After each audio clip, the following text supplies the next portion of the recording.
ఐటీలో ఎంట్రీ కావాలా? Trainee software engineer గా అజా కోడింగ్ ట్యూటర్ లో 2 వీక్స్ ట్రయల్ పీరియడ్ లో వెంటనే చేరండి. అందరికీ నమస్కారం. నేను ప్రేరణ కంబం. ఎక్కడి నుంచి స్టార్ట్ చేయాలి? బిగ్ బాస్ చిటికలు. I want to start by saying thank you so much. మీరందరూ ఈరోజు వచ్చినందుకు థ్యాంక్ యూ సో మచ్. మా ప్రేక్షకులందరికీ నా జర్నీ స్టార్టింగ్ నుంచి ఎండ్ దాకా చూసి సపోర్ట్ చేసి లైక్ చేసి తిట్టి అయినా ప్రేమించి నన్ను టాప్ 4 దాకా తీసుకొచ్చారు. వాళ్ళందరికీ థ్యాంక్ యూ సో మచ్. నేను యాక్చువల్లీ 1.5 years అయింది తెలుగు ఇండస్ట్రీకి వచ్చి. కృష్ణముకుంద మురారి సీరియల్తో స్టార్ట్ చేశాను తెలుగులో. అండ్ చాలా చాలా కష్టపడ్డాను. యాక్చువల్లీ నేను యాక్టింగ్ స్టార్ట్ చేసింది 9-10 years ago. నేను అప్పుడు స్టార్ట్ చేశాను, ఏదేదో ప్రాజెక్ట్స్ చేస్తూనే ఉన్నాను. కానీ ఎప్పుడు యూనో ఆ మంచి ఒక ప్రాజెక్ట్, ఒక ఆపర్చునిటీ సెట్ అయిపోయింది, నా హార్డ్ వర్క్కి ఒక రివార్డ్ వచ్చింది అనేలాగా ఎప్పుడూ నాకు ఆ తృప్తి రాలేదు. సో కష్టపడుతూనే ఉన్నాను. కానీ అదేదో 1.5 yearsలో నేను ఆ తెలుగు ఇండస్ట్రీకి అడుగు పెట్టగానే నాకు ఇమ్మీడియట్లీ లవ్ వచ్చేసింది. అంటే ఎప్పుడు ఇన్ని ఇయర్స్లో నేను చూడని అంత సపోర్ట్, అంత ప్రేమ మా తెలుగు ఆడియన్స్ నాకు ఇచ్చారు. అండ్ నా ఫస్ట్ సీరియల్నే సూపర్ డూపర్ హిట్ చేసేసారు. దాని నుంచి నాకు బిగ్ బాస్ది కాల్ వచ్చింది. అండ్ వచ్చినప్పుడు అసలు ఏం ఆలోచించలేదు. బిగ్ బాస్ అంటే ఏంటి, ఒక ఎక్స్పీరియన్స్. ఇప్పుడు మొబైల్ ఫోన్స్ ఉండదు, టెక్నాలజీ ఉండదు, టీవీ ఉండదు, జంక్ ఫుడ్ ఉండదు, ఆర్డర్ చేసుకుని తినడం ఉండదు. ఇదంతా నేను చాలా చేస్తూ ఉంటాను. ఎప్పుడు నేను ఇంట్లో ఉన్నప్పుడు ఎప్పుడు ఏదో ఫోన్లో చూసుకుంటూ ఉంటాను, ఏదో ఒక మూవీనో సిరీస్ ఏదో చూస్తూనే ఉంటాను, ఏదో తింటూనే ఉంటాను. సో నాకు పర్సనల్గా ఏమనిపించిందంటే ఒక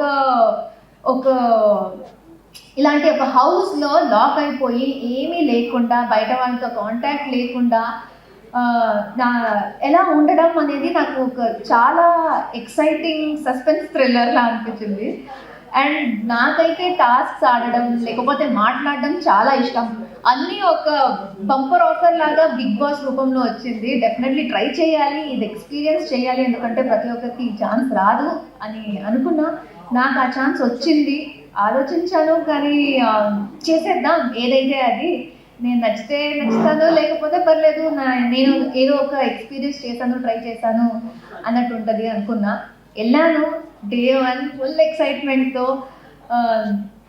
నేను యాక్చువల్లీ చాలా హైపర్గా ఉంటాను. So I like okay fine, ఎవరున్నా అందరితో కలిసిపోతాను, మింగిల్ అయిపోతాను, బాగుంటుంది అనేసి అలానే స్టార్ట్ చేశాను. డేస్ వెళ్తూ ఉంది, చాలా అప్స్ అండ్ డౌన్స్ అయ్యాయి. మీరు అందరూ చూసారు, రోలర్ కోస్టర్లా అయింది నా జర్నీ. స్టార్టింగ్లో అయితే నేను అందరితో కలిసిపోయాను. దాని తర్వాత ఏదో ఒక పాయింట్లో చిన్న చిన్న గొడవలు, మిస్అండర్స్టాండింగ్లు, ఏదో మొత్తం ఒక డ్రామా ఫిల్ అయిన యాక్షన్ సినిమా అనొచ్చు, ఇమోషనల్ సినిమా అనొచ్చు, సస్పెన్స్ అనొచ్చు, ఏదేదో జరిగిపోయింది నా జర్నీలో. నన్ను బ్లేమ్ చేయడం, లేకపోతే నేను వేరే వాళ్ళని తిట్టడం, వేరే వాళ్ళు నన్ను తిట్టడం, టాస్క్ చేయడం, ఏడవడం, సంతోషంలో గెంతడం, అన్నీ జరిగిపోయాయి నా జర్నీలో. అండ్ ప్రతిసారి నేను ఏదైనా తప్పు చేశాను అనిపించినప్పుడు నన్ను క్షమించి నన్ను యాక్సెప్ట్ చేశారు మా ప్రజలు. నాకు చాలా చాలా సంతోషంగా ఉంది. ఎందుకంటే లోపల ఉన్నప్పుడు మేము జస్ట్ బ్రతికేస్తున్నాం, ఆ లైఫ్లో ఆ మూమెంట్లో బ్రతికేస్తున్నాం. ఏదొస్తే అప్పుడు అది యాక్సెప్ట్ చేసి ఆ ఫ్లోలో ఉండిపోతాం. కానీ ఇక్కడ బయటకు వచ్చాక, నిన్న వచ్చాక నాకు అర్థమైంది నిజంగా బయట నా కోసం ఎంతమంది స్ట్రగుల్ చేశారు అనేసి. అంటే నాకు ఆ ప్రేమ చూపించడానికి, నాకు సపోర్ట్ చేయడానికి లోపల నేను కష్టపడుతూ ఉంటే నాకన్నా, లేకపోతే బయట నా ఫ్యామిలీ కన్నా నా ఫ్యాన్స్ నా కోసం కష్టపడ్డారు. అదంతా నేను ఇక్కడ 2 days చూస్తూ ఉన్నా. చాలా అంటే ఓవర్వెల్మింగ్గా అనిపిస్తుంది. అసలు ఎలా అందరికీ నా కోసం ఉన్న వాళ్ళందరికీ ఎలా థ్యాంక్ యూ చెప్పాలో నాకు అస్సలు అర్థం అవ్వట్లేదు. అట్లీస్ట్ మీ ద్వారా కొంచెమైనా నాకు థ్యాంక్స్ అనిపించేది వాళ్ళ దాకా వెళ్ళాలి అనుకుంటున్నా. ఎందుకంటే ప్రతి ఒక్కరిని నేను కలవలేను, నేను ట్రై చేస్తాను కానీ ప్రతి ఒక్కరిని కలవలేను. బట్ హార్ట్ఫుల్లీ నా మొత్తం జర్నీని నేను ఎలా ఉన్నా యాక్సెప్ట్ చేసిన వాళ్ళందరికీ థ్యాంక్ యూ సో మచ్. నాకు చాలా ఆశీర్వాదాలు ఉన్నాయి అనుకుంటా. నేను టాప్ 4 దాకా వచ్చాను. చాలా తక్కువ మందికి బిగ్ బాస్ జర్నీ దొరుకుతుంది. దానిలో టాప్ 5లో వచ్చి టాప్ 4లో వచ్చి ఒకటే మహిళగా ఉండటం నా అదృష్టం. So thank you so much. నేను వెళ్ళే ముందే నాకు కాన్ఫిడెన్స్ ఉండే నేను వెళ్తా, కప్పు కొట్టేస్తా, ఫస్ట్ ఫీమేల్ విన్నర్ అయ్యి హిస్టరీ క్రియేట్ చేసేస్తా, మా బిగ్ బాస్ తెలుగు హిస్టరీ అనేది ఒకటి. సో నేను వెళ్ళే ముందు నుంచి ఒక మైండ్ సెట్తోనే వెళ్ళాను, విన్ అవ్వాలి, ఆ కప్పు గెలిచి రావాలి అనేది. సో జర్నీ వెళ్తూ నేను సర్వైవ్ అవుతూ టాస్క్ ఏది వచ్చినా అది పర్ఫామ్ చేసుకుంటూ నా మాట ఏది ఉందో అది గట్టిగా పెట్టుకుంటూ నాకు రైట్ అనిపించేది ప్రతిసారి నేను రైట్తోనే ఉన్నా. అది తప్పు అని చెప్తే మళ్ళీ చెప్తే నేను అర్థం చేసుకున్నా. బట్ తప్పు అనేది యాక్సెప్ట్ చేశాను, రైట్ అనుకుంది రైట్ మీదే ఉన్నాను. సో అలాగా నేను సస్టైన్ అవుతూ వచ్చి లాస్ట్ దాకా వచ్చినప్పుడు డెఫినెట్లీ ఆ టాప్ 5కి వచ్చిన వెంటనే ఒక హోప్ స్టార్ట్ అయిపోతుంది. ఓకే నేను వచ్చేసాను, మేబీ ఆ చిన్న హోప్ ఉంటుంది కదా, ఓకే ఇక్కడ దాకా తీసుకొచ్చారు, నిజంగా నన్ను ప్రేమిస్తున్నారు, నన్ను యాక్సెప్ట్ చేశారు, నన్ను సపోర్ట్ చేస్తున్నారు. ఇది కొంచెం దూరమే ఉంది. ఏంటి 5 మెంబర్స్లో ఇక 4 మెంబర్స్ని బీట్ చేసి నేను ఒక ఫస్ట్ ఫీమేల్ విన్నర్ అయిపోవాలి అనేసి. సో అవుతుంది అనుకున్నా. బట్ లాస్ట్లో వచ్చినప్పుడు ఆ 15th వీక్ మీరు చూసుండొచ్చు. ఆ 15th వీక్లో నాకు దొరికిన మెమరీస్, మేము కూర్చొని హైడ్ అండ్ సీక్ ఆడాము, అవుట్ ఆడాము, కరెంట్ షాక్ ఆడాము, క్రికెట్ ఆడాము, ఏదేదో చేసాము. లాస్ట్ వీక్ పిల్లల్లా ఉన్నాము, ఏ టెన్షన్ లేకుండా, ఏ స్ట్రెస్ లేకుండా. నాకు ఆ సంతోషం వచ్చింది చూడండి, ఆ లాస్ట్ వీక్లో వచ్చిన మెమరీస్. నేను చాలా సాటిస్ఫైడ్గా ఉన్నా. లాస్ట్లో విన్నర్ అవుతానా లేదా అనేది నా చేతిలో లేదు, నేను కంట్రోల్ చేయలేను. చాలా విన్నర్ అవ్వాలి అనుకున్నా, ఆ ఫస్ట్ ఫీమేల్ అవ్వాలి అనుకున్నా. నేను ఒక్కదానే అక్కని యాక్సెప్ట్ చేశానండి, నేను కాదు, వేరే ఎవ్వరికి అక్క యాక్సెప్ట్ లేదు. గౌతమే చెప్పాడు, ప్రేరణ తప్ప అక్క అని ఎవరైనా పిలిస్తే అమ్మో అంటారు అనేసి. సో ఇప్పుడు స్టార్టింగ్ నుంచే నాకు నా మీద కాన్ఫిడెన్స్ ఉంది. సో మీకు మీరు బయట ఆడియన్స్ని చూస్తూ, హైప్ చూస్తూ, బయట ఏమేమి పోస్టులు పెడుతున్నారు, ఫ్యాన్స్ ఎలా రియాక్ట్ అవుతున్నారో అదంతా మీకు తెలిసింది. కానీ లోపల ఉన్న మాకు తెలీదు. మేము మాకు ఎంత వస్తుందో అది బెస్ట్ ఇవ్వాలి, ఎంటర్టైన్ చేయాలి, మా బెస్ట్ ఏమవుతుందో అది మొత్తం ఇచ్చేయాలి. అయితే ఆ లెవెల్ కన్నా ఎక్కువ ఇచ్చేయాలి అంతే. దాని తర్వాత బయట ఏమవుతుందో మాకు తెలీదు. సో మీకు నిఖిల్ లేకపోతే వైల్డ్ కార్డ్స్ వచ్చాక గౌతమ్ అనిపించవచ్చు, కానీ లోపల ఉన్న మనకి ఐడియానే లేదు దాని గురించి. ఓన్లీ ఫ్యామిలీ వీక్లో వచ్చి ఆ టాప్ 5 గుర్రాలు పెట్టారు కదా, ఆ టైంలో ఓకే ప్రతి ఒక్క family member Nikhil, Gautam and నబీల్ని పెట్టారు. ప్రతి ఒక్కరు మనల్ని కూడా కొంతమంది పెట్టారు, కానీ కన్సిస్టెంట్గా ప్రతి ఒక్క ఫ్యామిలీ మెంబర్లో వాళ్ళు ముగ్గురు ఉన్నప్పుడు అప్పుడు ఒక ఐడియా వచ్చింది, ఓహో బయట ఇలా వీళ్ళు ముగ్గురికి ఒక బాగా మంచి కనెక్షన్ ఉంది అనేసి. ఆ టైంలో చిన్న నాలెడ్జ్ వచ్చింది, ఓకే వీళ్ళు ముగ్గురు బాగా ఆడుతున్నారు, ఇంకా గట్టి ఫైట్ ఇవ్వాలి అంతే. దానికన్నా ఎక్కువ ఏం స్ట్రాటజీ లేదు అక్కడ వచ్చేది. ఎందుకంటే అక్కడ ఉన్న కెమెరాలకి, అక్కడ ఉన్న మైకులకి నేను ఏ తేడా చేసినా మీకు తెలిసిపోతుంది. స్ట్రాటజీస్ మార్చుకోవడం ఏం లేదు, ఇంకా వాళ్ళకన్నా ఎక్కువ గట్టి ఫైట్ ఇవ్వాలి అంతే. దానికన్నా ఎక్కువ చేయలేము కదా. యాక్చువల్లీ టేస్టీ తేజకి మా ఇద్దరికి ముందు నుంచే తెలుసు, ఆయన మస్తు కామెడీగా ఫన్గా ఏదో జోకింగ్ చేసుకుంటూ టీజ్ చేసుకుంటూ ఇలా ఉంటారు.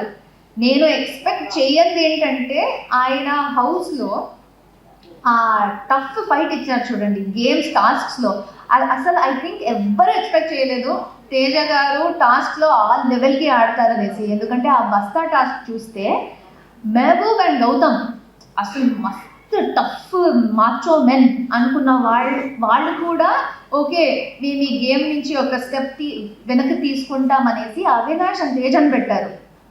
వాళ్ళు గౌతమ్ అండ్ మెహబూబ్ కన్నా బెటర్గా పర్ఫామ్ చేసింది తేజ అవినాష్.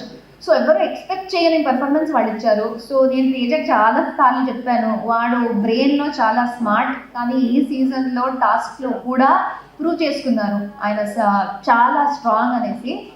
మధ్యలో నాతో గొడవ పెట్టుకున్నాడు, ఎక్కడ మధ్యలో ఊరుకోకే గొడవ పెట్టుకున్నాడు. బట్ అయినా అది ఆ పాయింట్లోనే మా ఎవ్వరికి హౌస్లో ఏదేదో విషయం జరుగుతూ ఉంటాయి, ఆ పాయింట్లో కోపం వస్తుంది, ఏదేదో ఎమోషన్స్ వస్తాయి, కానీ ఒక 10 minutes తర్వాత మొత్తం నార్మల్ అయిపోతుంది. సో ఇప్పుడు మళ్ళీ అందరూ కలిసి నార్మల్గా హ్యాపీగా ఉన్నాము. అదే మంచి ఫ్రెండ్, మంచి కామెడీ పర్సన్, మంచి ఆయన.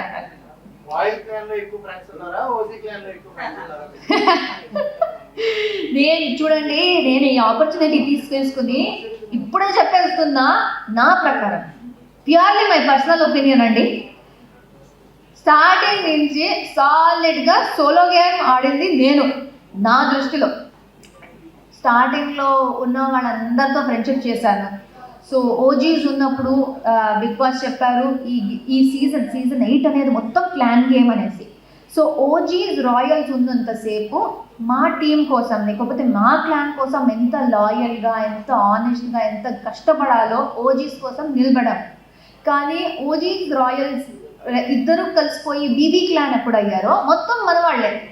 సో అప్పుడు దాకా నాకు గట్టిగా క్లోజ్ అయిన వాళ్ళు ఓజీస్లో ఉన్నారు, ఎందుకంటే అప్పుడు దాకా ట్రావెల్ చేశాం. దాని తర్వాత కలిసిపోయినప్పుడు అది ఏ పాయింట్లో అయిందో తెలియదు, కానీ రోహిణి, అవినాష్, తేజ వీళ్ళతో నేను మాట్లాడడం ఇంకొంచెం స్టార్ట్ అయిపోయింది. అండ్ సీజన్ అయ్యే లోపల నాకు అందరికన్నా ఎక్కువ కనెక్ట్ అయింది మా ఓజీస్ గ్యాంగ్ నుంచి నబీల్, అండ్ మా వైల్డ్ కార్డ్స్ రాయల్ క్లాన్ నుంచి రోహిణి, తేజ, అవినాష్. సో నాకు అందరితో మంచి బాండింగ్ ఉంది ఈ పాయింట్లో. లేకపోతే ఒక పాయింట్ తర్వాత ఓజీస్ అండ్ రాయల్స్ అనేది వెళ్ళిపోయిందండి, మొత్తం బీబీ హౌస్ అంతే. సో ఆ బీబీ హౌస్లో నాకు వీళ్ళు నలుగురు చాలా కనెక్ట్ అయ్యారు, చాలా ఫేవరెట్. యష్మిని అయితే స్టార్టింగ్ నుంచే ఉంది. So Yashmi, Nabeel, Rohini, Avinash and Teja.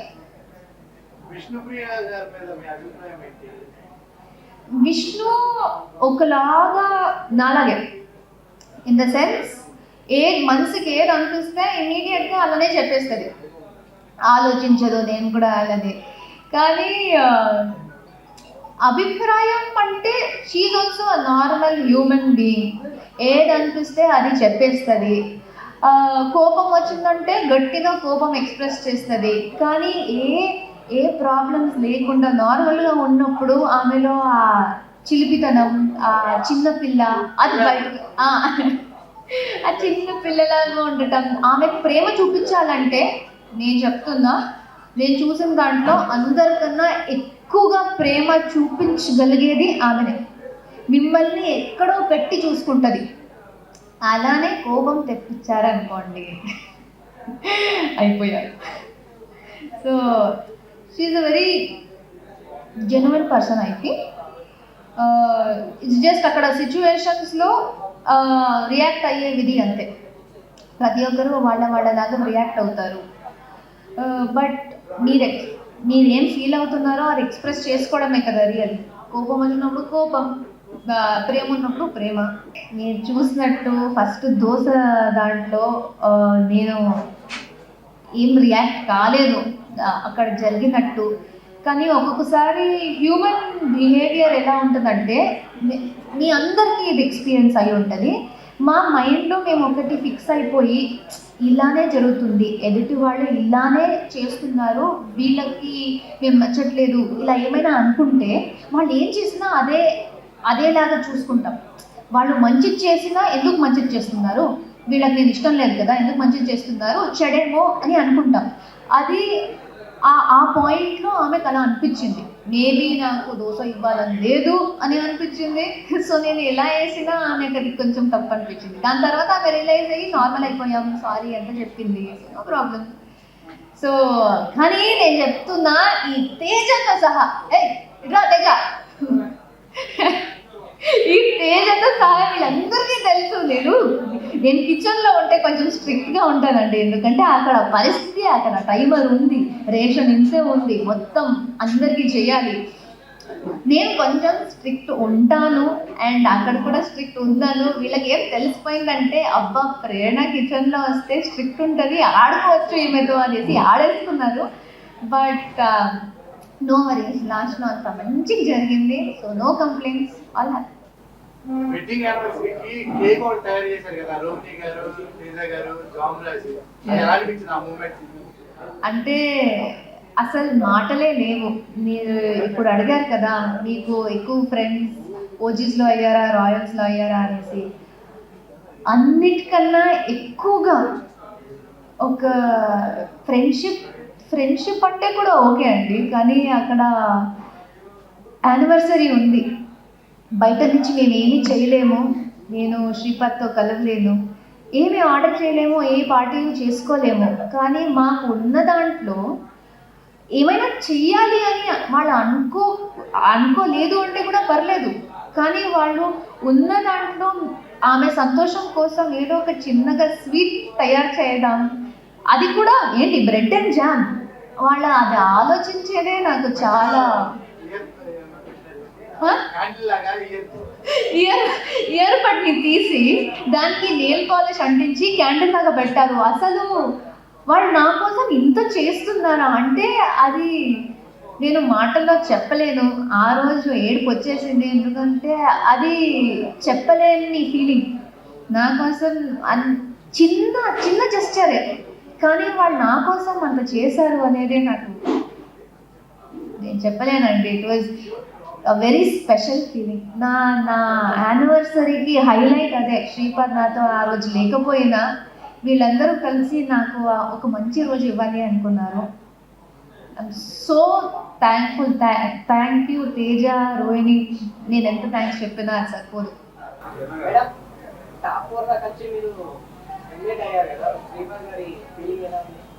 ఆయన సూపర్ ప్రౌడ్ ఉన్నారు. అబ్బా అంటే నా వైఫ్ కన్నా ఎవరు ఎక్కువ లేరు అనే ఫీలింగ్లో ఉన్నారు.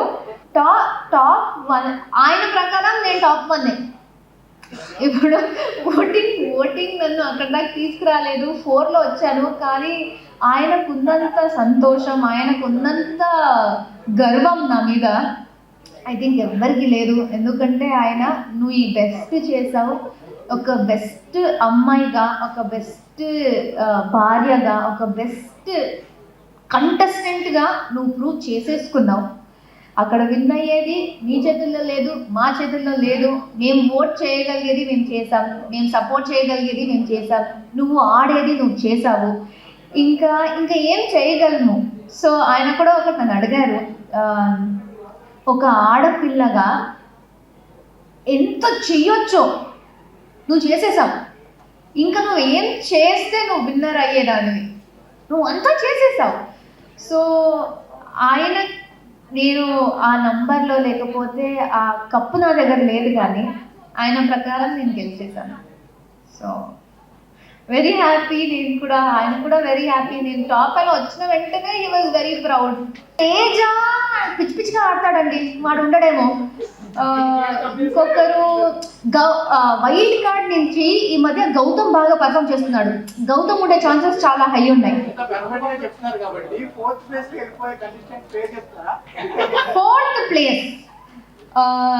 4th ప్లేస్లో ఐ థింక్ నిఖిల్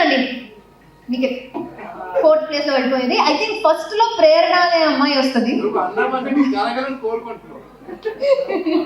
ఇంకోసారి వెళ్తే కొత్త ఎక్స్పీరియన్స్ ఉంటుంది, కొత్త వాళ్ళు ఉంటారు, కొత్త టాస్కులు ఉంటాయి, కొత్త గొడవలు ఉంటాయి, కొత్త ఎమోషన్స్ ఉంటాయి. సో ఇంకోసారి చేయడానికి నాకు ఏ ప్రాబ్లం లేదు. నెక్స్ట్ ఎందుకు వెళ్ళను అన్నానంటే జస్ట్ ఫస్ట్ ఇయర్ యానివర్సరీయే లోపల జరిగింది. నెక్స్ట్ ఇయర్ కూడా నేను చేసుకున్నాను అనుకోండి, నువ్వు బయటనే ఉండమ్మా, ఇంకా ఇంటికి రాకు అనేస్తారు శ్రీపతి. నా యానివర్సరీ రోజు ఏం చేయలేదు మేము, ఎందుకంటే ఆ ఆపర్చునిటీ లేదు.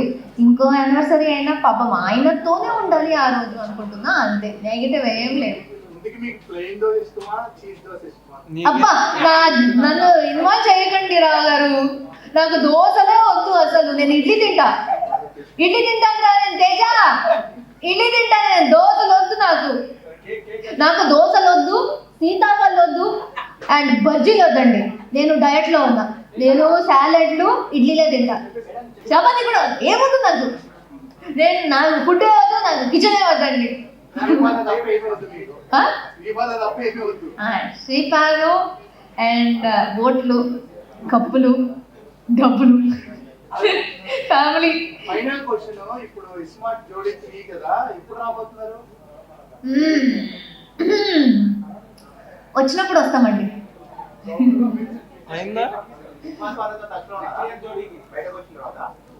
మీరు ఎలా అడుగుతున్నారంటే ఏదో 1 year అయిపోయినట్టు. 100% ఉన్నామండి. అంటే 105 days ప్రతిరోజు వాళ్ళతోనే మాట్లాడడం, లేవడం, పడవడం, తినడం అంతా వాళ్ళతోనే చేసాము. బయటకు వచ్చాక ఒకలా అనిపిస్తుంది వాళ్ళు లేకుండా. సో వాళ్ళతోనే మాట్లాడుతూ ఉంటాను. ఇప్పుడు కూడా అరే ఏంటి వాళ్ళతో మాట్లాడే కదా బయటికి వచ్చావు, మళ్ళీ ఎందుకు అంటే అలవాటు అయిపోయింది అలాగా. బూస్ట్ అండి. లేదు నా ఎనర్జీకి నేనే కారణం అండి. అంటే చిన్నప్పటి నుంచి నేను స్పోర్ట్స్లో చాలా ఇన్వాల్వ్ అయ్యాను. ఐ వాజ్ ఆల్వేస్ అథ్లీట్గా ఉన్నాను, రన్నింగ్లో ఉన్నాను, jump, long jump, high jump అన్నిట్లో ఉన్నాను స్పోర్ట్స్లో. సో నాకు చిన్నప్పటి నుంచి ఆ స్పోర్ట్స్మెన్షిప్, ఫైట్ చేయాలి, ఏది ఆడినా గెలిచేయాలి అనే ఫైర్ చిన్నప్పటి నుంచే ఉంది. అది జస్ట్ కంటిన్యూ అయిపోయింది అంతే.